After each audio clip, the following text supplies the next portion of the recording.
Hadirin jamaah subuh yang dimuliakan Allah Subhanahu wa Ta'ala, pada kesempatan Ahad pekan kedua ini, insyaallah kajian subuh bersama guru kita Al-Mukarram Al-Ustaz Ahmad Mas'ud Sirra, pembahasan tentang kaidah fikih muamalah bagian ketiga. Hadirin jamaah subuh yang dimuliakan Allah, marilah kita awali kajian subuh ini bersama-sama membaca basmalah. Bismillahirrahmanirrahim. Baiklah, maka sama-sama kita simak kajian ini pada guru kami persilakan kembali bertonton.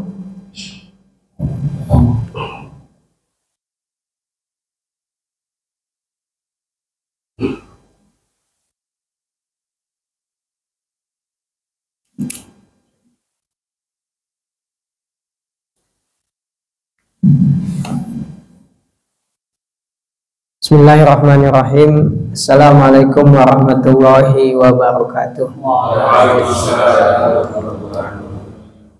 Alhamdulillahirabbil alamin. Wassalatu wassalamu ala asyrafil anbiya'i wal mursalin sayyidina Muhammadin wa ala alihi wa ashabihi ajma'in. Amma ba'd. Rabbi shrah li sadri wa yassir li amri wahlul 'uqdatam min lisani yafqahu qawli. Rabbana zidna ilma warzuqna fahma. Subhanaka la ilma lana illa ma 'allamtana innaka antal alimul hakim. Allahumma faqihna fid din wa 'allimna at-ta'wil. Bapak hadirin, ibu hadirat jamaah salat subuh Masjid Baitul Salam yang dirahmati Allah Ta'ala, alhamdulillah dan syukurillah kita bisa kembali hadir bertemu pada subuh pagi hari ini dalam kajian kita Al-Qawaid Al-Fiqhiyah fil Muamalatil Maliyah, kaidah-kaidah fikih dalam bab muamalah. Bagaimana biasa kita memulai ta'lim kita dengan baca surah Al-Fatihah, surah pembuka, sebagai wasilah kita memohon kepada Allah Ta'ala agar membukakan hati kita sehingga kita bisa lebih mudah menerima ilmu dari Allah Subhanahu wa Ta'ala. Ala hadin niyah wa ala kulli niyatin salihah wa ala hadratin nabi. Al-Fatihah. A'udzu billahi minasyaitonir rajim. Bismillahirrahmanirrahim. Alhamdulillahi rabbil alamin arrahmanir rahim maliki yaumiddin. Iyyaka na'budu wa iyyaka nasta'in. Ihdinas siratal mustaqim. Siratal ladzina an'amta 'alaihim ghairil maghdubi 'alaihim waladdallin. Amin. Bismillahirrahmanirrahim. Yang lalu kita telah membahas kaidah pertama, yaitu al-umuru bimaqasidihah. Segala perkara ditentukan oleh maksudnya. Yang artinya segala perkara hukumnya ditentukan oleh niat dan tujuannya. Ini kita masuk ke kaidah yang kedua, yaitu al-yaqinu la yazulu bisyak. Ini kaidah yang paling umum, al-yaqinu la yazulu bisyak. Apa makna al-yaqin? Secara bahasa, al-yaqin al-ilmu wa tahaqqul amri. Yakin itu artinya ilmu, atau yakin sama dengan ilmu. Jadi kalau sesuatu yang kita ketahui belum sampai tingkatan yakin, berarti belum dinamakan ilmu. Ya. Ilmu dengan pengetahuan itu beda. Pengetahuan segala sesuatu yang kita tahu, pengetahuan namanya. Tapi kalau ilmu itu pengetahuan yang pasti, baru ilmu namanya. Kalau belum sampai derajat pasti, belum dinamakan ilmu.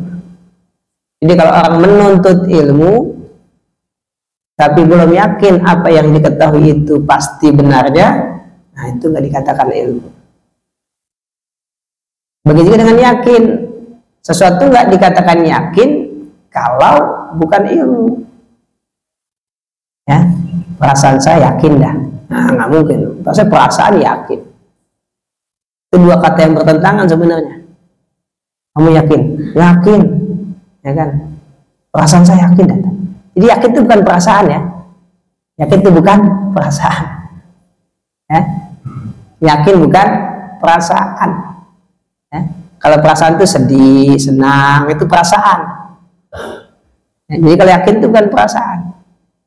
Yakin itu berarti sesuatu ya yang tahakkuk. Apa tahakkuk? Benar-benar terjadi. Tuh baru yakin namanya. Ya, atau dia ilmu. Ilmu. Nah, ilmu itu apa? Menurut ulama mantiq, ilmu itu al-idrakul jazim. Pengetahuan yang tidak meninggalkan keraguan. Nah, itu. Jadi kalau masih ada keraguan, itu berarti belum jadi ilmu. Kan para ulama menggali ilmu kan begitu ya. Nah, bahkan ada yang bertahun-tahun menggali ilmu, belum sampai titik temu, gitu ya. Kan terkadang, makasih. Ada kadang begitu. Ada yang ngadakan riset sampai 20 tahun. Kok bisa dibilang? Ya karena dia belum sampai derajat yakin.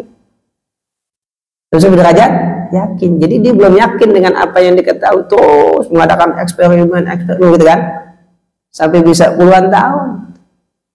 Ya. Jadi kalau baru belajar sebentar ya belum ilmu namanya. Ya. Nah, dikatakan ilmu juga kalau sumbernya meyakinkan. Karena pengetahuan itu ada yang didapat melalui penelitian, bukti-bukti empiris, ya, bisa juga diketahui menurut sumber berita yang pasti. Begitu. Kalau perkara-perkara yang dapat dinalar oleh akal manusia, maka sumbernya harus bukti empiris, bukti-bukti di lapangan. Tapi kalau perkara-perkara yang tidak bisa dinalar oleh akal manusia, maka sumbernya adalah berita dari sumber yang meyakinkan. Contohnya, pengetahuan tentang akhirat bisa nggak dibuktikan secara empiris? Ya nggak bisa. Gimana menelitinya? Nah, objeknya belum ada, menelitinya gimana? Ya kan? Ya. Berita tentang adab kubur, nikmat kubur, bisa nggak dibuktikan secara empiris? Mungkin bisa kali ya, zaman sekarang. Jadi kalau orang meninggal, dalam kuburannya kasih CCTV. Mungkin, saya mengatakan mungkin, udah nyobain belum? Kali kasih kamera dalam kuburannya kan, kasih layar tak nonton gitu. Ini dari mulai dikuburin, ya kan. Terus katanya kan kalau yang mengantar jenazah udah pergi, datang malaikat, nah gitu ya. Dia tonton ya, berani nggak kira-kira?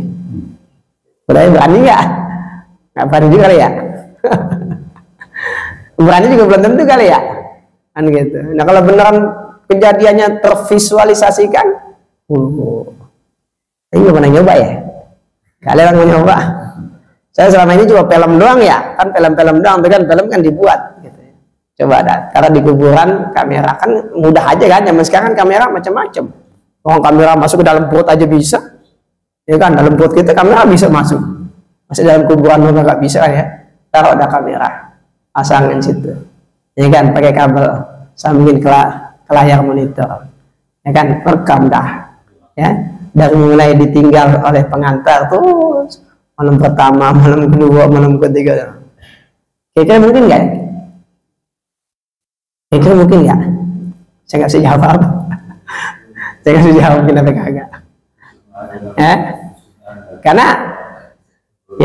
Karena ya mungkin juga, mungkin enggak. Gitu. Kenapa saya mengatakan mungkin juga, mungkin enggak? Karena Allah yang punya kuasa. Mungkin Allah izinin terjadi yang kita prediksikan, mungkin Allah nggak mengizinkan, nggak terjadi. Ya, begitu. Ya, kan kalau di hadisnya nanti ada orang yang dijepit oleh kuburan sehingga remuk tulang-tulang, kan begitu ya? Ya kan? Ada orang yang disabetin ya oleh malaikat sampai babak belur, kan ada begitu hadisnya. Kali kita penasaran gitu ya, pasangin kamera. Tapi kayaknya nggak berani juga nontonnya kali ya. Nggak berani nontonnya gitu. Nah itu mungkin hikmahnya kenapa ya orang dikubur. Nah kalau gitu yang dibakar nggak bakal disiksa dong, kan nggak ada jasadnya, udah habis dia habis. Nah ini semua nggak bisa kita nalar, makanya sumbernya hanya berita dari sumber yang meyakinkan, gitu. Ya, tangan kita bersih atau kotor itu bisa kita nalar dengan bukti empiris, ya kan? Ini kelihatannya bersih, ya udah kalau nggak yakin ambil mikroskop, gitu. Ya kan? Makanya menurut mazhab Hanafi, cuci tangan itu bukan bagian dari wudhu, bukan bagian dari ibadah, emang kebersihan. Kebersihan. Tapi kalau cuci muka, cuci tangan dalam wudhu, itu baru ibadah. Kenapa? Lalu muka kita udah bersih, kita basuh, berarti kan kebersihan namanya. Jadi Hanafi pakai nalar namanya. Ya, kalau yang lain mengatakan Rasul kerjain, berarti kita contoh, kita ikutin, gitu kan? Nah, berarti itu bagian dari wudhu. Kenapa? Karena Rasul setiap kali wudhu selalu cuci tangan dulu. Ya, begitu. Nah, kalau yang tadi tidak bisa dinalar seperti berita tentang akhirat, ya, maka sumbernya harus sumber yang meyakinkan. Nah, secara bukti empiris, Rasulullah adalah orang yang sangat meyakinkan. Nanti baru bukti empiris nih. Ya, bukti empiris kan kalau orang pembohong apa enggak empiris bukan? Empiris ya, berdasarkan pengalaman kita bergaul dengan dia, kan begitu ya. Nah, Rasulullah Allah jaga tuh, Allah jaga dari sejak kecil dan seterusnya Allah jaga, enggak pernah berbohong. Itu bukti empiris tuh baru tuh.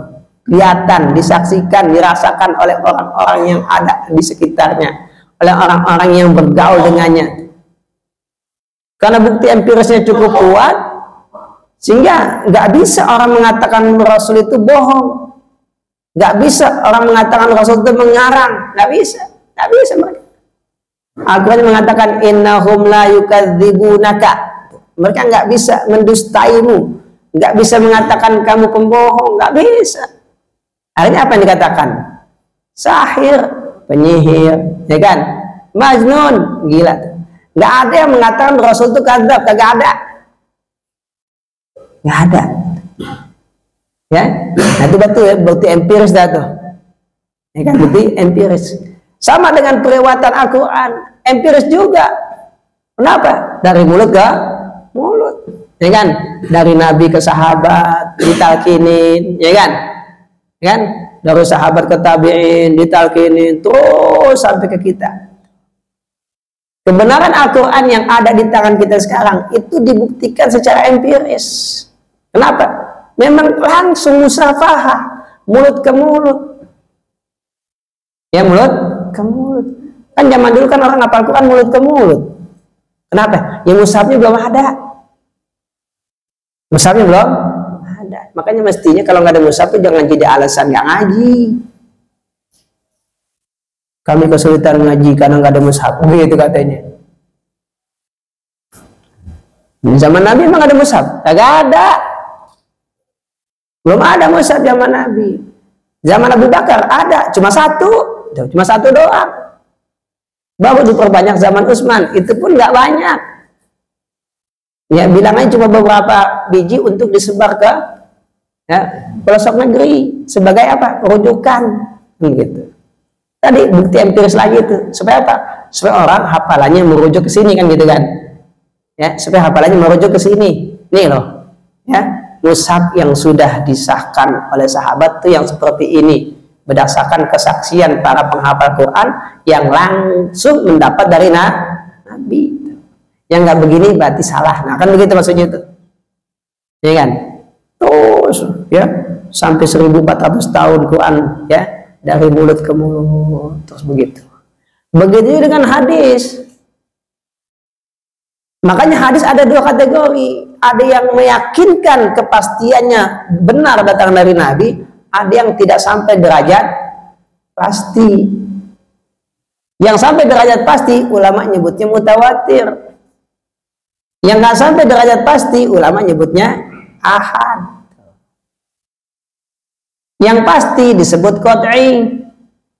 Pasti, ini sudah pasti benarnya dari Nabi. Pasti, kenapa? Karena yang meriwayatkan jumlahnya sangat banyak. Jumlah tersebut nggak mungkin mereka sepakat untuk mengarang hadis. Jumlah yang sebanyak itu nggak mungkin mereka berbohong tentang Nabi itu. Begitu. Ini buktinya empiris tuh. Tapi kalau dari Allah ke Nabi, ya, sebagian ada bukti empirisnya. Tadi apa? Pertama, Nabi nggak pernah bohong. Ya, berarti kalau Nabi bilang itu dari Allah, ada nggak yang bilang itu bohong? Nggak ada. Ya.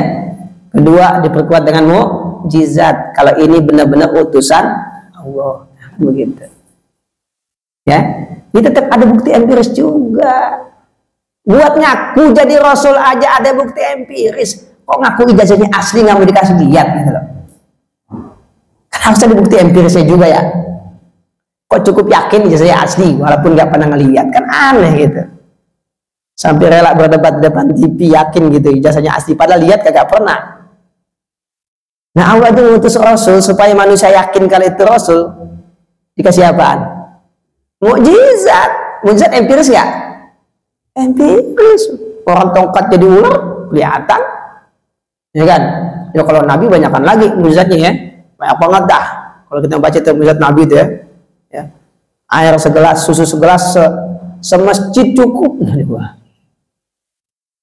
Susu segelas doang, semasjid minum semua cukup. Subhanallah. Ya.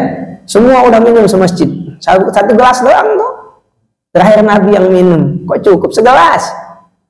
Minumnya sampai kenyang, bukan basahin lidah doang, kagak sampai kenyang. Itu mujizat bukan? Yang mujizat kalau bukan Nabi ya nggak bisa. Air sebotol saya buka, minum semuanya. Baru satu orang udah habis. Bisa bukan Rasul kan gitu. Ya kan? Banyak lah ya kalau kita mau baca cerita apa sirahnya itu begitu. Ya. Jadi untuk menjadikan sebuah pengetahuan menjadi ilmu itu harus sampai ya yakin. Nah itulah meyakin begitu. Ya, dan yakin itu ada bukti-bukti empirisnya. Bahkan yang tidak empiris pun diperkuat oleh bukti empiris. Tadi ya seperti wahyu diperkuat dengan mukjizat. Ya kan? Seperti itu ya. Diperkuat oleh kepribadian Nabi yang tidak ada celah sedikit pun. Nggak ada celah sedikit pun. Kalau selain Nabi masih ada celahnya dah. Masih ada celahnya. Ya, namanya manusia sekalipun dia ulama terkadang ada lengahnya. Ya kan? Kan begitu ya. Namanya manusia.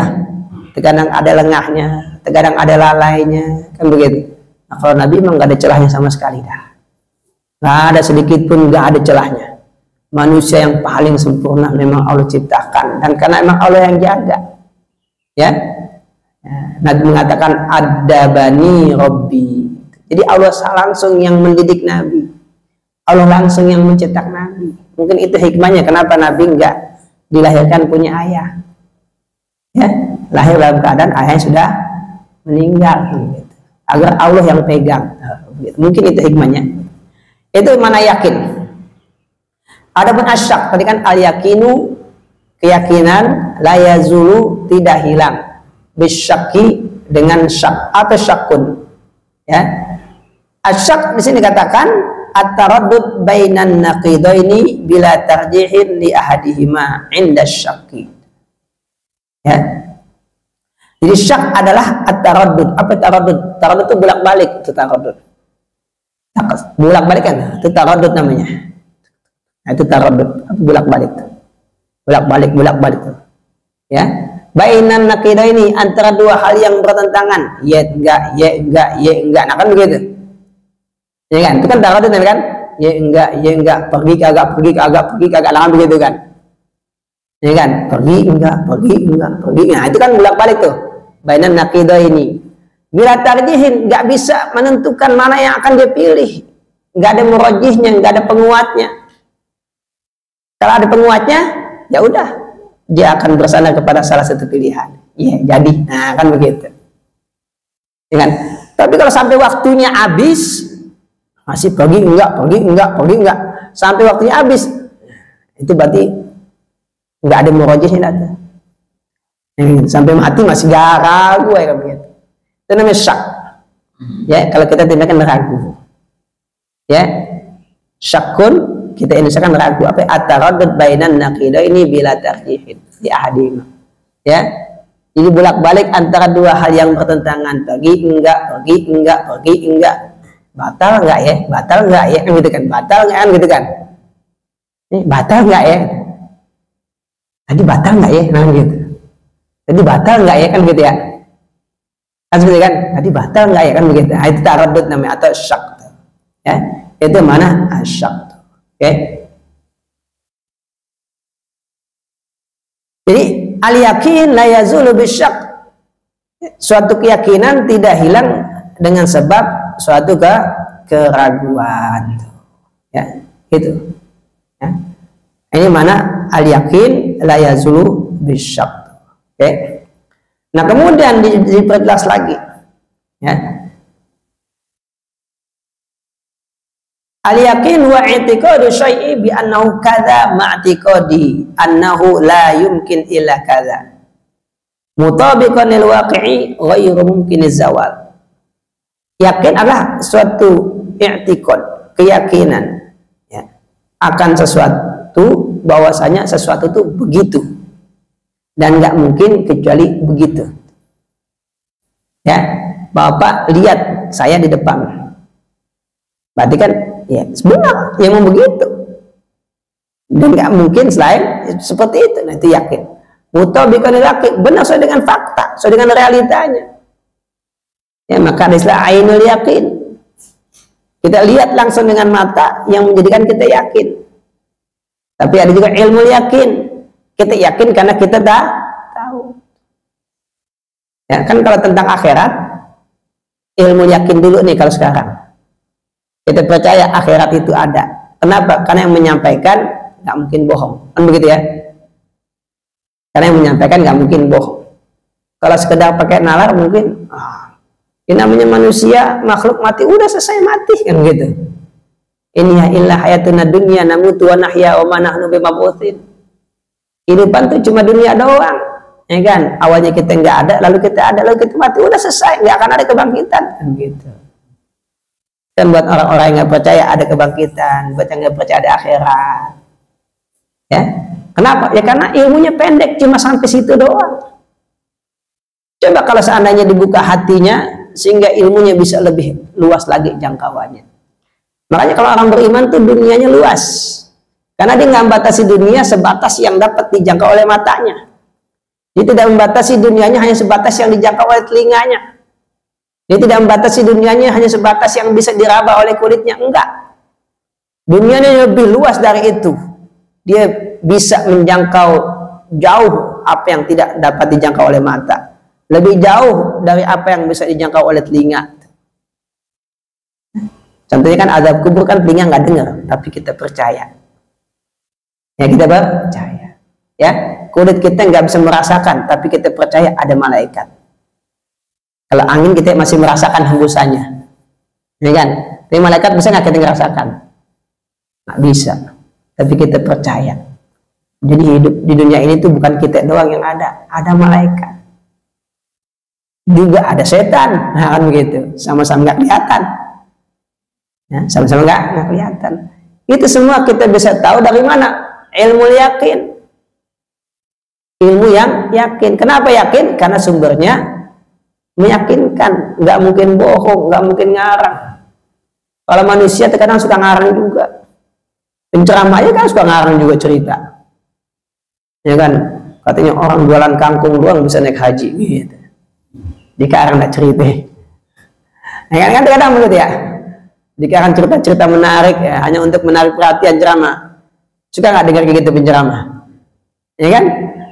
Dan memang manusia punya kecenderungan tertarik dengan cerita-cerita yang seperti itu, ya punya kecenderungan. Kenapa kau punya kecenderungan? Karena sebenarnya manusia ingin hidup itu lebih luas dari yang dijangkau oleh pikirannya. Makanya kenapa tertarik dengan cerita-cerita yang aneh, gitu ya. Nah, untuk kebutuhan ini sebenarnya Islam juga sudah kasih makanannya. Itu apa? Kisah-kisah tentang alam gaib, ya kan?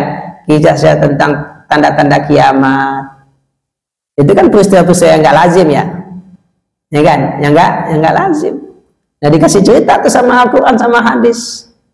Ya, buat apa? Buat memenuhi kebutuhan manusia yang ingin tahu cerita-cerita yang di luar biasa. Begitu. Nah, tapi kita untuk memenuhinya kita pakailah sumber-sumber yang pasti, yang dari Al-Quran, yang dari hadis Nabi, begitu. Bukan yang karang-karang. Ya, bukan yang karang-karang. Ya, misalkan benar nggak sih ada anak dikutuk gigi batu atau cuma dongeng doang? Yang kisah maling kundang, benar? Saya nggak tahu tuh. Beneran? Ya, kalau benar mungkin juga, ya Allah Maha Kuasa ya. Namanya durhaka sama orang tua, Allah kutuk jadi batu, mungkin aja kan?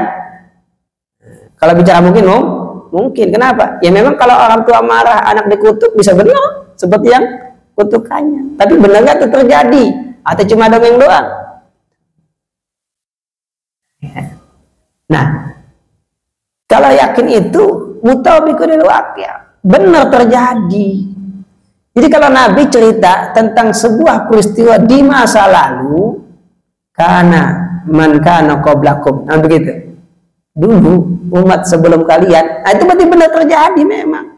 Seperti kisah tentang Juraij, ya, tahu kan Juraij, ya, yang lagi sholat dipanggil ibunya nggak nyaut, ibunya marah, disumpahin, kan gitu, ya kan? Nah, itu Nabi nggak ngarang, kagak, nggak ngarang, emang beneran peristiwa itu terjadi beneran, ya, nggak ngarang, ya. Kan kalau nggak salah dalam tafsir sebutkan sebab turunnya surah Al-Kahfi, ya, sebab turun surah Al-Kahfi, orang Yahudi bilang ke orang-orang musyrik, tanya kepada Muhammad 3 pertanyaan, kalau dia bisa jawab berarti dia benar Nabi. Tanya tentang kisah Ashabul Kahfi, tanya tentang Zulkarnain, ya kan? Sama tanya tentang Ar-Ruh. Nah, Ashabul Kahfi kan kisah zaman dulu, kisah Bani Israel.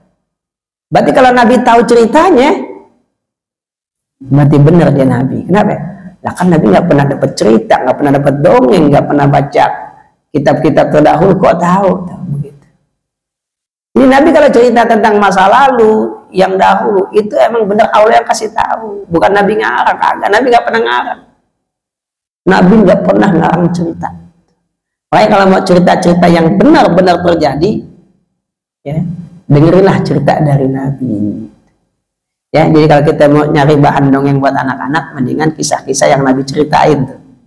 Karena benar-benaran terjadi, bukan sekedar dongeng. Kalau dongeng kan terkadang imajinasi, karangan dan semacamnya, gitu ya. Seperti itu.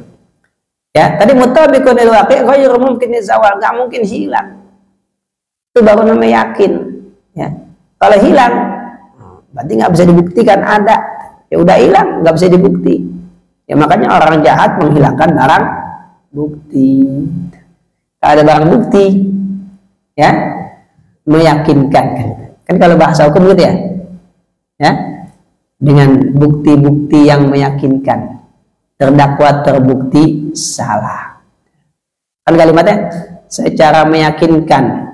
Pasti ada kata-kata begitu tuh hakim. Karena nggak boleh ragu, kalau ragu nggak boleh diputusin, ya kan?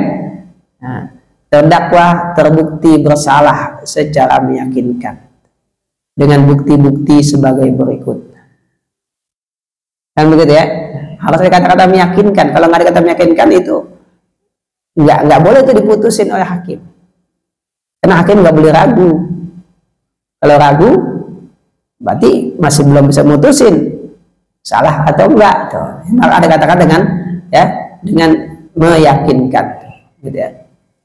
Nah, kemudian berikutnya, di sini dikatakan bahwasanya yang dimaksud oleh kaidah ini bukan tentang yakin dan ragu, karena pengetahuan itu ada 5 tingkatan.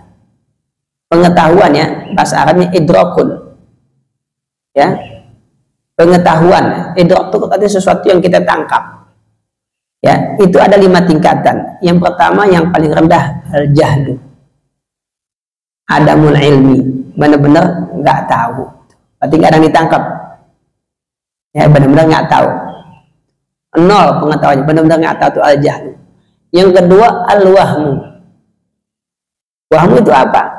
Yang diketahui itu persentase benar dan salahnya lebih benar salahnya, atau kesesuaian dengan faktanya lebih besar tidak sesuainya. Itu wahmu. Ya, seperti misalkan nih, ya, kalau bahasa Arabnya orang ngidam itu wahmun, ibu-ibu ngidam. Ya, ini anaknya minta mangga nih. Nah, emang anaknya bisa ngomong minta mangga? Itu ibu tahu dari mana anaknya minta mangga? Bisa nggak dibuktiin? Nggak bisa kan? Nggak bisa buktiin. Tapi kenapa dikatakan wahmun? Karena ada kemungkinan benar juga, walaupun kemungkinannya lebih kecil. Kenapa kok mungkin benar? Ya karena memang secara empiris terbukti hubungan antara janin dengan ibunya itu ada. Gitu. Tapi untuk memastikan benar nggak minta mangga, gimana caranya? Gitu kan? Kan kalau hubungan batin antara janin di perut dengan ibunya itu kan emang bisa dibuktikan secara empiris. Ya, dimana kalau ibunya tenang, nyaman, anaknya pun ikut tenang, nyaman. Kalau ibunya gelisah, stres, janin juga ikut. Artinya kalau hubungan batin, hubungan emosional antara janin dengan ibunya itu memang bisa dibuktikan secara empiris. Tapi benar nggak tuh janin minta mangga? Nah itu kan sulit dibuktikan. Ya, artinya apa? Mungkin, tapi lebih besar nggak mungkinnya. Nah begitu. Itu namanya wahmun. Oke, bahasa Arab yang ngidam itu wahmun. Ya, kata waham kalau orang bilang begitu. Jadi umat itu tahu waham, ngidam. Ya, nah, tapi karena tadi konsekuensinya adalah bukan masalah janinnya butuh, tapi kebutuhan ibunya buat tenang. Makanya suaminya usahain apa yang diminta dikasih. Begitu sebenarnya. Jadi yang butuh ibunya supaya apa? Supaya tenang. Ya, bukan janinnya. Yang sudah pasti ibunya butuh. Nah begitu, bukan janin yang butuh, ibunya yang butuh. Itu apa? Butuh tenang. Ya, kalau apa yang dibutuhin suaminya sediain, kan tenang dia. Nah kalau ibu tenang, otomatis janin juga tenang. Itu yang udah pastinya itu. Yang pasti kan? Kan kalau kita penuhi tenang deh kan? Kan kadang-kadang mintanya aneh-aneh. Ya kan? Aneh-aneh kan mintanya. Bapak istrinya pada ngidam nggak dulu? Ngidam ya? Ngidam kan? Ibu-ibu ngidam nggak? Ibu-ibu nih kan ada ibu-ibu di majelis nih. Ya kan? Coba ada tanya dah. Ya? Bener tuh, ini ngomong minta mangga, muda lagi. Mending suruh beli pasar, punya tetangga. Ya kan? Kan aneh-aneh aja kan? Saya juga begitu tuh istri saya pernah ngidam gitu. Minta ayam bakar tapi yang di sono, padahal sebelah rumah ada. Saya bilang kenapa saya nggak bohongin aja ya? Dia sebelah bilang, ya kan? Nggak kepikiran buat bohongin kagak. Bener-bener saya jalan dulu jauh naik angkot, ya kan? Jalan kaki lagi, ya kan? Mintanya itu ayam bakarnya, ya elah. Padahal samping rumah ada ayam bakar, tapi mintanya ono ya. Tuh, ya kan? Nah itu wahmun namanya. Naik ke atasnya syakun. Berarti kesesuaian dengan antara benar dan salah. Nah itu tadi 50-50. Ya, kemungkinan benar dan kemungkinan salah sama kuat. Nah itu syakun namanya. Ya syakun. Naik lagi ke atas tingkatannya. Kemungkinan benarnya lebih besar daripada kemungkinan salahnya. Kemungkinan kesesuaian dengan faktanya lebih kuat daripada kemungkinan ketidaksesuaiannya. Itu namanya zannun. Itu namanya zannun. Ya, kita bilang apa? Prasangka, praduga kan gitu. Perkiraan. Ya, makanya kan sekarang kalau berita cuaca, perakiraan cuaca. Kan gitu ya? Perakiraan cuaca. Kalau zaman dulu kayaknya ramalan ya kalau nggak salah. Kalau saya waktu SD ramalan cuaca begitu ya. Ini kan ramalan ya. Kalau sekarang naik jadi perakiraan cuaca. Kenapa kok bisa beda istilahnya? Apa kira-kiranya? Nah, karena sarana ilmiahnya sudah meningkat. Kemungkinan kesesuaian dengan faktanya lebih kuat. Ya, udah dibantu dengan satelit, ya kan? Yang bisa ya membaca peta awan ada di mana, angin ngarah, kan dibaca sama satelit kan? Kan begitu kan? Berarti kemungkinan benarnya lebih besar, maka udah diganti perakiraan cuaca, bukan lagi ramalan. Kalau ramalan cuaca, begitu ya kalau berita ya. Segmen terakhir pastinya ya kan? Segmen terakhir itu kalau berita tuh, ya kan dunia dalam berita biasanya tuh jam 9 malam ya, atau enggak jam 7 berita Nusantara ya, ya kalau nggak salah jam 7 atau jam 5 yang berita Nusantara tuh, ya kan berita Nusantara ya, berita Nusantara kan gitu. Habis itu baru jam 9 ya dunia dalam berita. Kalau dulu TVRI doang ngatur, ya kan begitu ya, cuma TVRI doang satu dulu kan beritanya. Nah, berita Nusantara jam 7 atau jam 5 berita Nusantara, jam 7 kalau nggak salah ya. Nah, baru nanti jam 9 malam dunia dalam berita. Nanti segmen terakhirnya apa? Ramalan cuaca. Nah, sekarang udah nggak ramalan cuaca lagi, sudah perakiraan cuaca. Kenapa? Karena ya kemungkinan benarnya lebih besar. Ya, dengan perantara alat-alat yang lebih canggih, dengan ilmu pengetahuan yang lebih maju, dan akurasi tinggi. Ya, tinggi akurasinya, walaupun nggak sampai 100%, gitu kan? Maka itu dikatakan perakiraan cuaca. Begitu. Ya. Tapi kenapa kalau ekonomi ramalan? Ramalan kalau ekonomi masih ya kan? Ramalan ekonomi masih ramalan, nggak berani mereka perakiraan, masih ramalan. Kenapa? Karena objeknya manusia. Manusia kadang bisa tebak hatinya, ya kan? Coba di pasar bursa, ya kan? Ini kelihatannya naik, tiba-tiba turun, ya kan? Kenapa? Yang tadi rencananya mau beli saham sekian banyak nggak jadi, gitu kan? Ternyata nggak jadi, kenapa? Bininya di rumah nggak setuju. Cuma gara-gara gitu tuh. Mungkin nggak? Nggak mungkin nggak? Mungkin kan? Nah mungkin aja. Ini bos yang punya duit sampai triliunan udah pengen beli itu saham. Wow, pasar menggeliat kan? Udah dia mau beli nih. Indikator naiknya kelihatan. Tiba-tiba nggak jadi beli. Cuma gara-gara apa? Istri juga nggak setuju kan? Mungkin nggak? Mungkin kan? Bapak gitu nggak? Kalau istri nggak setuju terus nggak jadi? Nggak misalkan. Ini bukan realita lapangan, karena saya nggak main di lapangan, gitu ya. Ini kan bicara mungkin namanya kan, ya kan. Atau jangan saham dah, ya kan. Keputusan politik misalkan, ya kan. Kan begitu. Malamnya bilang apa, paginya lain lagi. Nah, ini ramalan. Kenapa ramalan? Ya karena kemungkinan benar terjadinya nggak cukup kuat. Mungkin terjadi, mungkin tidak. Nah itu taradud namanya atau syakun. Itu taradud atau syakun. Tapi kalau yang paling tinggi namanya yakin. Kesesuaian dengan faktanya jelas. Ya. Nah makanya ulama mantik mendefinisikan ilmu al-idrakul jazim.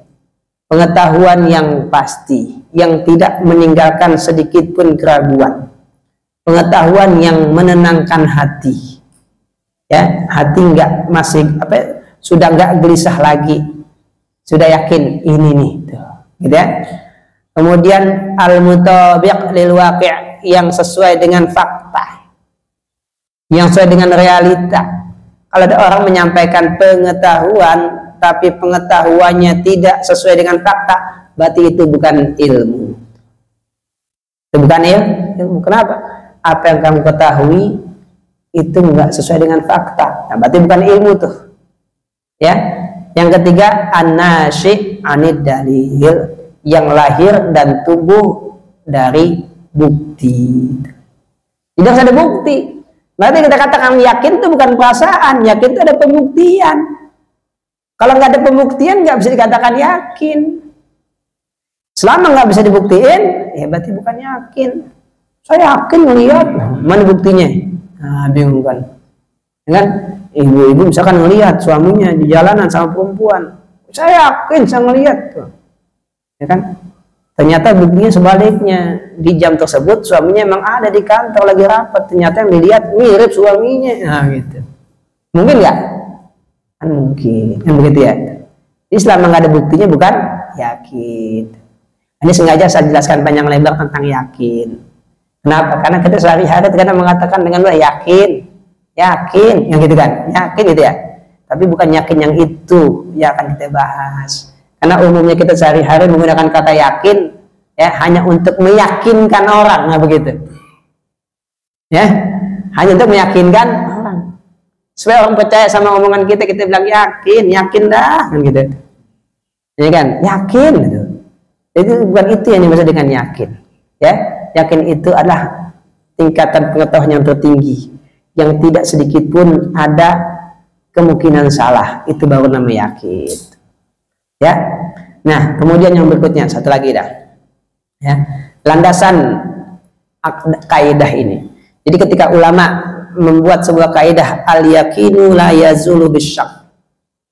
Sebuah keyakinan tidak bisa hilang karena keraguan. Ya, atau bahkan tidak bisa dikalahkan oleh prasangka. Oleh prasangka juga nggak bisa. Ya, berarti keyakinan hanya bisa dihapus oleh keyakinan. Keyakinan hanya bisa digantikan oleh keyakinan. Sebagaimana siang digantikan oleh malam, itu yakin karena fakta. Karena fakta, itu yakin. Malam diganti dengan siang, nah itu yakin. Datang siang, malam pergi. Datang malam, siang pergi. Begitu. Ya kan? Tapi kalau bukan keyakinan yang menghilangkan, maka keyakinan yang ada nggak bisa hilang. Nah, dalilnya adalah sebuah hadis Nabi. Ya.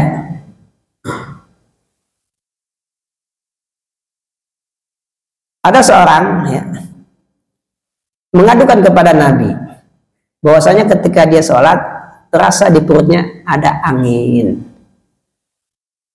Terasa di perutnya ada angin. Jadi kan kita kalau ada angin nih kayak ada yang mau keluar. Ya kan? Dia nanya, apakah batal sholat saya? Dia terasa di perut ada angin nih. Batal nggak sholat saya? Ya. Nah, Nabi menjawab, la yansarifu hatta yasma' sautan aw yajida rihan. Jangan keluar dari sholat sampai dia mendengar suara atau mencium bau. Jika cuma perasaan doang. Nah, itu nggak merubah keyakinan. Apa keyakinannya? Keyakinannya kan dia sebelum sholat udah wudhu.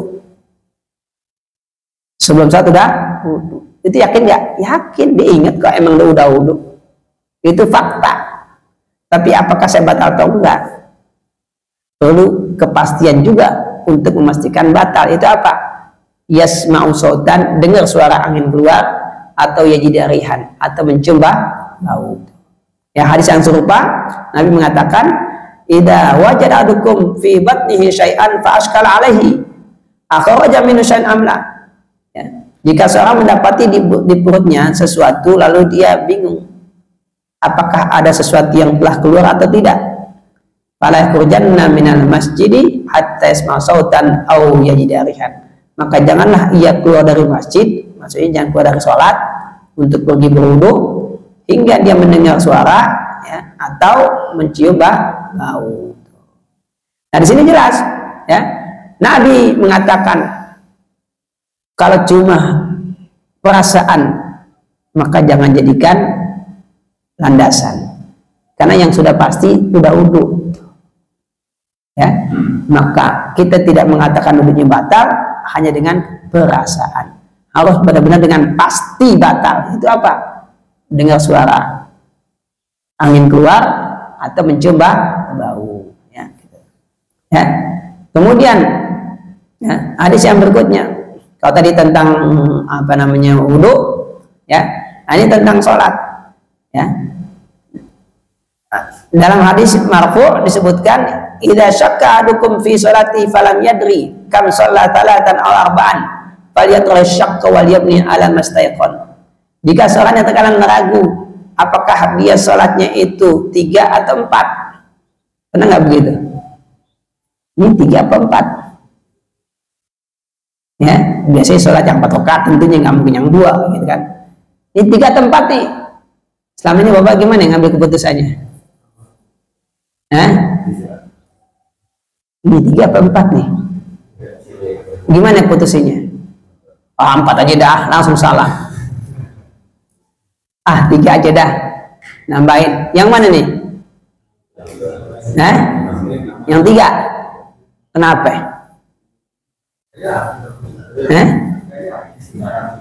Kenapa? Kurang yakin. Kalau kurang yakin nggak boleh ngambil keputusan. Jadi jangan keputusannya 4 aja daripada 3. Jangan begitu. Salah. Kalau niat begitu salah. Kalau 4 aja daripada 3 salah. Tapi kita meyakini yang sudah pasti 3. Kan pasti 3 kan? Betul ya? Adapun keempat diragukan, kan begitu. Yang sudah pasti adalah saya sudah sholat 3 rakaat.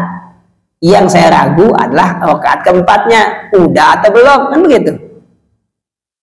Betul kan? Maka ya yang udah pasti saya udah 3 rakaat. Apakah sudah 4 atau belum? Nah ini yang saya ragu. Nah begitu kan? Nah, kita buanglah yang ragu, kita ambil yang yakin. Nah, begitu. Jadi begitu alasannya, jangan 4 aja deh, jangan 3. Ya kan? Kalau 3 nggak salah ya, bukan begitu alasannya. Nabi nggak begitu ngajarinnya. Nabi ngajarin lebih baik begitu. Enggak, bukan lebih baik. Ini hukum masalahnya. Hukum harus diputuskan berdasarkan keyakinan. Yang sudah pasti udah 3 rakaat. Tapi rakaat keempat udah belum ya? Nah kan begitu, berarti ragu kan? Nah karena rakaat keempat itu diragukan, sementara 3 rakaat sudah diyakini, nah kata Nabi, "Falyabni ala mastaiqan." Jadikanlah salatnya apa yang ia yakini, yang 3 rakaat. Wal yatrahisyak, buanglah yang dia ragukan. Ya begitu. Oke. Nah sehingga dari sinilah ya ulama menyimpulkan keraguan tidak bisa menghilangkan keyakinan, atau keyakinan tidak bisa dihilangkan oleh keraguan. Begitu. Nah itu kaidahnya begitu. Dan masih banyak hadis-hadis lainnya yang mana ulama menyimpulkan ya bahwasanya al-yaqinu la yazulu bisyak. Keyakinan tidak hilang dengan sebab keraguan. Ya. Jadi kita pilih mana yang kita yakin, itu yang kita ambil. Yang kita ragu, tinggalkan. Demikian penjelasan tentang kaidah ya pada pagi hari ini. Seperti biasa sebelum saya akhiri ya, kami berikan waktu jika ada yang ingin menyampaikan pertanyaan, kami persilakan. Ya, silakan. Pak Anas, ya. Waalaikumsalam warahmatullahi wabarakatuh. Yang terakhir 3 atau 4. Ya, itu udah pasti. Iya. Itu kalau sendiri ya. Kalau imamnya seperti itu. Nah imam gampangan. Iya. Oke. Yang kedua, keyakinan yang tertinggi ini apakah harus disebutkan anu yakin? Atau ada yang lain? Ini ada aku yakin. Akibatnya. Baik. Kalau kita sholat berjamaah, kita lupa, ada yang ngingetin. Nah, nggak masalah, ada yang ingetin gitu kan. Yang nggak ada yang inget. Yang jadi masalah kalau sholat sendiri, ya kan kita di imam nih, ya kan, udah 4 rakaat, bangun, makmum diam nggak? Diam nggak makmumnya? Yang enggak lah, pasti ingetin, ya kan? Pasti ingetin. Nah itu makanya kenapa enaknya sholat jamaah tuh begitu. Baik jadi makmum ataupun imam enak. Jadi makmum tinggal ngikutin doang, ya kan? Nah makmum ngelamun aja masih sah sholatnya. Yang penting ikutin imam, benar. Makmum sholatnya ngelamun masih sah sholatnya. Yang penting ikutin imam. Udah begitu doang. Ya kan? Ya, kalau makmumnya atuk mungkin juga ya sama-sama ngelamun. Mungkin juga ya mamanya ngelamun, imamnya Sama-sama lupa, ya kan? Makmumnya lupa 3 tempat, imamnya lupa 3 tempat, makmumnya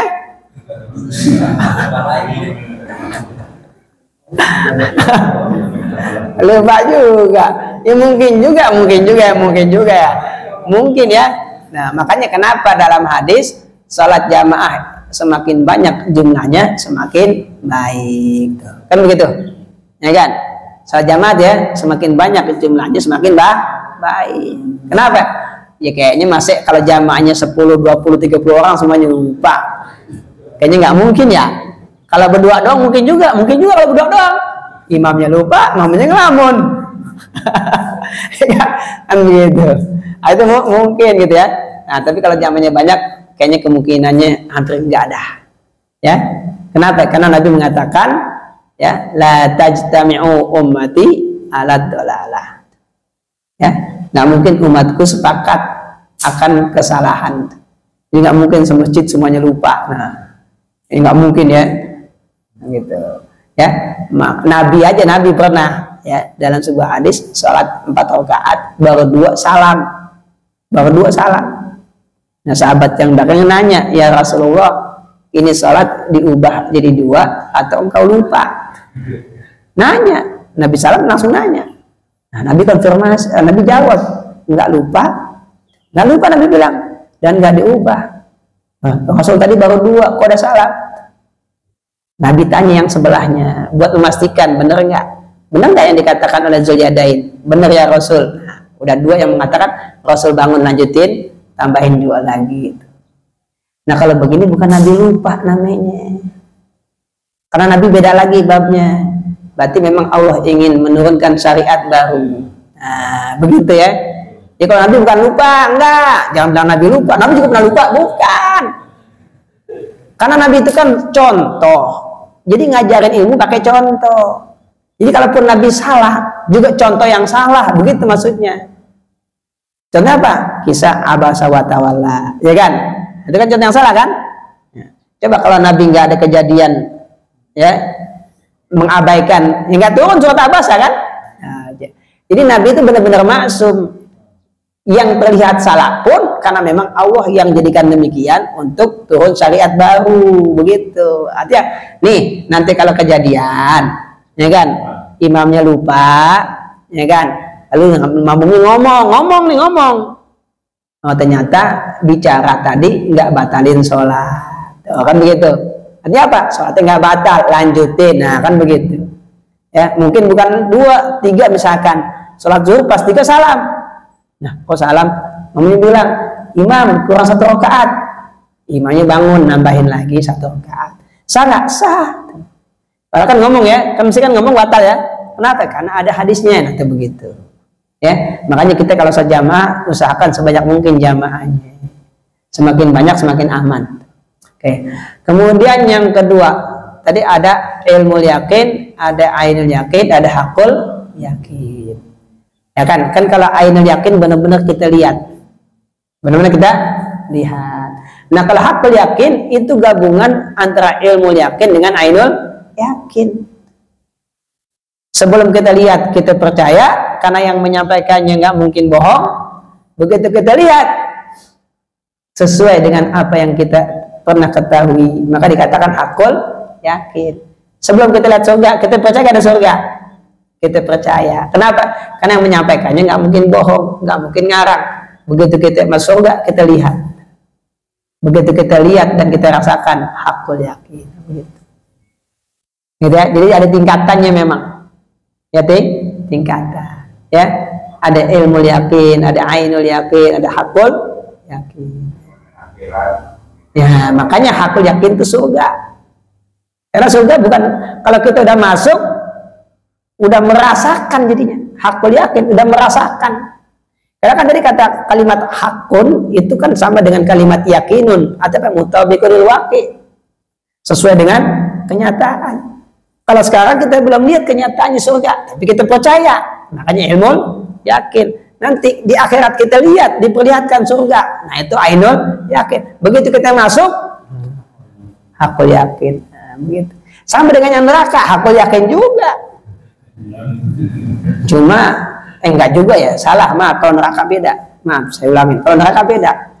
Kalau orang yang masuk neraka karena di dunia nggak percaya ada neraka, tuh begitu. Karena kalau dipercaya ada neraka, dia nggak berani masuk neraka. Gitu ya. Orang yang masuk neraka berarti dia nggak percaya ada neraka. Karena kalau dipercaya ada neraka, dia nggak berani masuk neraka. Jadi beda ya. Kalau surga tadi kita percaya ada surga. Ya, berarti kan beriman pada surga kan? Yang masuk neraka, ya mungkin juga kali ya percaya sama neraka tapi pengen masuk neraka. Kan ada yang ngomong begitu ya. Ya, ada artis ngomong gitu ya. Ya Allah. Ya udah booking rumah di kamar di neraka, Allah. Ya mungkin juga ya begitu ya. Dia percaya di neraka tapi dia siap masuk neraka. Allahu Akbar. Ya, begitu insyaallah mudah-mudahan dijawab ya. Oke. Cukup ya? Ya, silakan. Assalamualaikum warahmatullahi wabarakatuh. Waalaikumsalam warahmatullahi wabarakatuh. Tadi Ustaz mengelompokkan pengetahuan sama ilmu. Ilmu udah pasti itu kan. Nah, kalau ilmu berarti dari hadis dan Al-Quran, betul nggak? Iya. Nah, ilmu dari Al-Quran. Nah, apakah dalam hadis-hadis yang tidak sahih dan itu ada perdebatan khilafiyah antara ulama-ulama, apakah itu bisa dikatakan ilmu? Pertama, yang kedua, pengetahuannya pasti ada relevan dengan Al-Quran. Apapun itu sumbernya pasti ada Al-Quran. Contoh misalnya penemuan Ibnu Sina kan, penemuan teknologi kan dasar dari situ, dikembangkan oleh dunia barat. Jadi penemuan penerbangan, doktorat. Nah, apakah itu bisa dikatakan ilmu? Gimana menurut Baik. Pengetahuan menjadi ilmu kalau sampai tingkat pasti, dan kepastian dibuktikan dengan bukti-bukti, kan begitu ya, seperti itu. Nah, kalau tidak sampai derajat pasti, berarti bukan ilmu namanya. Namun ulama mengatakan pengetahuan yang tidak sampai derajat pasti, yang sampai derajat zonun tadi, misalkan contoh hadis nih ya, hadis itu kan ada yang pasti, qat'i, yaitu mutawatir, tapi ada yang lebih rendah derajatnya namanya zonni, hadis ahad. Kenapa kok dikatakan zonni? Karena jumlah perawinya tidak sampai tingkatan pasti kebenarannya. Itu jumlah perawinya 3, 2, 1 itu. Ya kan? Di kalau perawinya 3, 2, 1, nah itu namanya hadis ahad. Itu namanya hadis ahad. Kenapa? Karena kalau 3 masih mungkin dia sekongkol bikin hadis. Mungkin, masih mungkin, bukan pasti. Nah, gitu kan? Apalagi 2, mungkin dia lupa. Apalagi 1. Makanya kalau hadis perawinya cuma 1, nah itu ahad namanya. 2 namanya ahad, 3 masih ahad juga. Tapi kalau semasjid, ya kan, seperti hadis tentang hajatul wada, ya kan, nah itu kan saksinya hajatul wada ya, orang sebanyak yang dihaji saksinya, ya kan, nah gitu. Berarti benar kepastiannya sudah diyakini. Nah tapi kalau yang zoni nggak sampai yakin, tapi ulama tetap menganggapnya ilmu. Kenapa nggak ilmu? Karena lebih dekat kepada benar daripada salah. Kan terkadang kita sebut sapi itu warnanya hitam walaupun ada putihnya. Kenapa? Karena banyakan hitamnya. Betul kan? Itu sapi yang warna hitam tuh. Kalau ada putihnya kan? Wala. Tapi karena putih lebih dikit daripada hitamnya, kita sebut putih. Kan gitu. Nah, begitu tadi. Karena lebih dekat ke benar daripada ke salah, tetap disebut ilmu. Jadi yang zonan tetap disebut ilmu. Cuma itu dalam bab fikih. Kalau dalam bab akidah nggak bisa, harus yakin. Karena akidah aja harus yakin, akidah yakin. Maka dalil-dalil tentang akidah harus sampai derajat yakin. Nggak boleh hanya sampai zonni. Tapi dalam bab hukum fikih boleh sampai bab zonni. Bahkan faktanya kebanyakan hadis itu ahad, bukan mutawatir. Kalau seandainya ahad itu ditolak karena nggak yakin, karena dianggap bukan ilmu, bisa jadi 4/5 dari ilmu hilang. Ya, bisa jadi. Nah, ada yang lebih rendah lagi dari hadis ahad, hadis dhaif. Tadi yang singgung ya. Nah, dhaif itu kan ada beberapa faktor penyebabnya. Mungkin penyebabnya adalah si perawinya yang tidak cukup kriterianya. Ya, baik kriterianya dari sisi keilmuan ataupun dari sisi kepribadian, atau mungkin penyebab dhaifnya ketersambungannya nggak bisa dipastikan. Dia bilang A dapat dari si B, setelah diteliti kok kayaknya nggak pernah ketemu tuh A sama si B. Nah, itu jadi dhaif juga tuh. Nah, namun ulama nggak serta-merta menolaknya, dilihat isi hadisnya dulu. Kalau isi hadisnya bukan tentang akidah, masih bisa nih, atau masih bisa masuk tahapan berikutnya gitu ya kan, kayak orang seleksi berkas kan gitu kan, ya kan ada tahapan-tahapan kan, masuk tahapan berikutnya. Jadi penyeleksi pertama masih lolos kan gitu kan. Nah, dilihat isinya dulu nih, bertentangan nggak dengan dalil-dalil yang lebih kuat, ya. Kalau nggak bertentangan, kita lihat lagi masalah apa. Kalau masalah hukum, ya enggak. Kenapa? Karena hukum itu kan tuntutan Tuhan, tuntutan Allah. Nanti kita harus pastikan. Tapi kalau cuma tentang keutamaan, ya kan, fadilah baca Yasin misalkan, nah ini nggak apa-apa. Nah begitu, ya kan. Nah, bukan negosiasi, itu memang tahapan-tahapan sortir ilmu itu begitu. Tahapannya tuh, nah, makanya ulama Islam itu ulama yang paling canggih kalau masalah validasi ilmu. Nggak ada peradaban lain yang punya seperti peradaban Islam, ya. Itu hadis Sahih Bukhari gimana memastikan sahihnya, ya. Imam Tirmizi mengelompokkan mana yang sahih, mana yang hasan, mana yang dhaif, kan begitu. Itu subhanallah. Saya kalau membayangkannya doang, subhanallah, itu usahanya berat banget tuh, super berat saya bilang. Nah validasi, nah kita aja KPK udah tim untuk memvalidasi benar apa kagak kejadian masih susah. Nah ini Imam Bukhari sendirian memvalidasi hadis sahih atau kagak, ya Allah subhanallah, ya. Nah jadi gitu ya, jadi divalidasi itu nanti disortir, ya, yang sahih pun disortir, mana yang mutawatir, mana ahad itu masih disortir, mana yang perawi 3 berarti namanya masyhur, ya kan, mana perawi 1 namanya aziz, mana yang perawi 2 namanya aziz, nanti kalau perawi 1 namanya gharib. Nah begitu disortir tuh, subhanallah, ya. Tapi karena tadi selalu mencari ilmu, jadi ilmu yang lebih umum lagi itu, walaupun nggak sampai derajat pasti, tapi lebih besar kemungkinan benarnya dikategorikan sebagai ilmu. Sama dengan pengetahuan selain ilmu agama, ya. Kedokteran saat ini menemukan begini, diputuskanlah begini. Ternyata berkembang, ada kan? Ya kan? Berkembang kan? Nah, ternyata begini. Nah, apa yang kembangkan salah? Bukan salah, tapi itulah yang ditemukan saat itu. Ya, kan ilmu pengetahuan dikatakan berkembang begitu. Saat ini yang ditemukan begini, ya kan? Nah, tapi kan ilmuwan nggak berhenti meneliti, terus ditemukanlah teori baru, ya, kayak jaringan internet kan, dari mulai apa istilahnya, bukan G lagi, sebelum G apa tuh namanya itu, yang di bawah G itu, ya kan? Apa namanya saya nggak ngerti itu, sampai sekarang 5G kan gitu kan? Kan kita download tuh cepet banget sekarang. Dulu zaman kita pertama kali megang komputer, ya, saya kan pertama kali megang komputer tuh mulai dari kuliah tingkat 1 tuh tahun 93 saya udah megang komputer, masih belum Windows. Ya, itu kalau loadingnya aja lama banget tuh, dari pencet power sampai nyala. Ke dapur bikin kopi dulu, betul ya? Bapak yang udah lama megang komputer ya, dari pencet power sampai nyala, ke dapur dulu bikin kopi. Yang ngalamin, ya kan, yang layar monokrom kan gitu ya, ngalamin nggak apa, ya. Terus OS-nya pun pakai disket, OS-nya, kalau disket nggak dimasukin, OS-nya nggak nyala, karena belum ada hard disk, pakai disket kan gitu kan. Ya kalau gue download 1 mega aja, 1 mega doang, lama banget satu. Sekarang ya Allah, download cepet banget. Kita download Maktabah Samilah 18 giga 1 jam. 18 giga 1 jam, berarti semenit itu berapa mega tuh?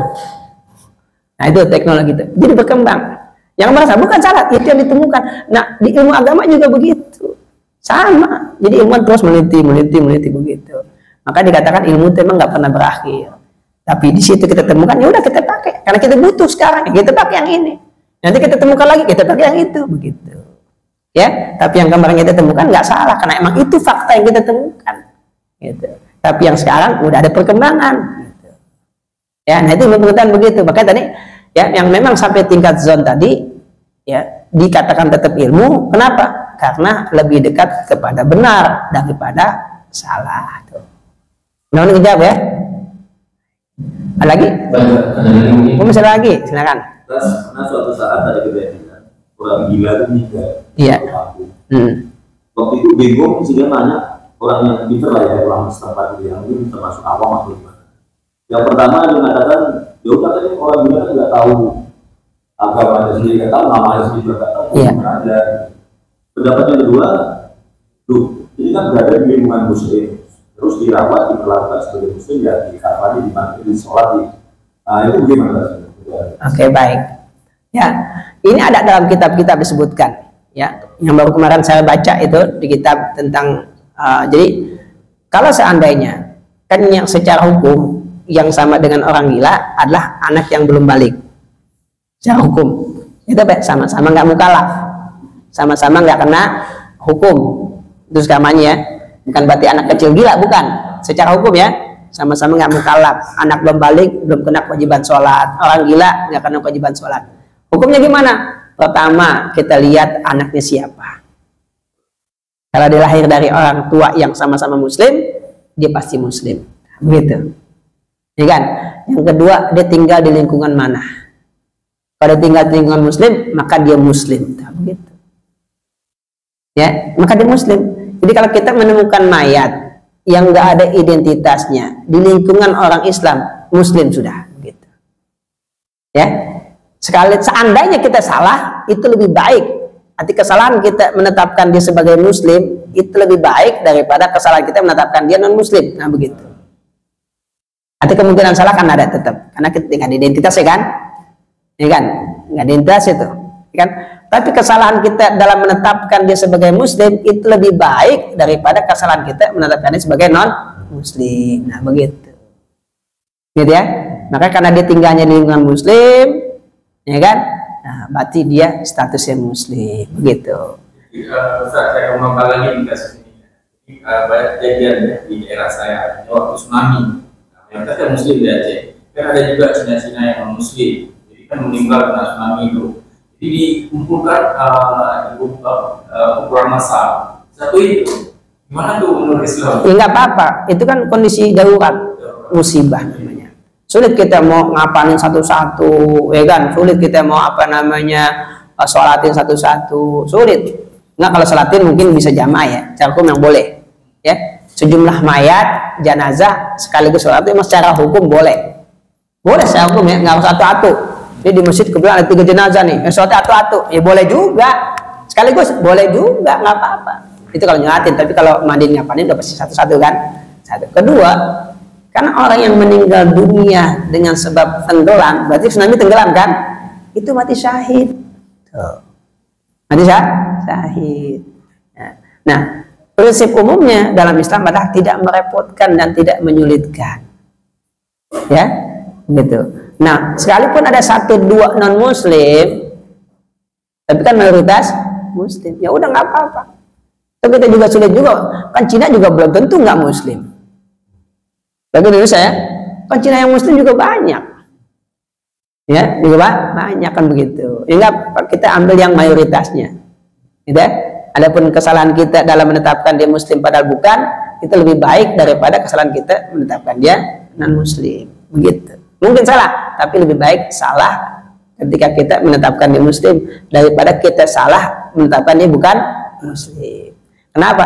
Karena kan manusia semua terlahir dalam keadaan muslim. Nah itu hukum aslinya kan begitu, ya kan? Begitu. Ya, mungkin salah ya, tapi lebih baik salah menetapkan sebagai muslim daripada salah menetapkan sebagai non muslim. Karena kalau kita salah menetapkan sebagai muslim padahal dia bukan muslim, apa konsekuensinya? Hidup kita nggak nyampe, dan gitu doang udah. Kan gitu kan? Kan nggak nyampe kan doa kita kan? Kenapa? Yang kita doain bukan muslim. Berarti nggak nyampe. Tapi kalau ternyata dia muslim lalu kita nggak sholatin, dosa kita. Gitu ya? Jadi polanya begitu ya. Artinya, mungkin salah iya, tapi lebih baik salah ketika kita menetapkan sebagai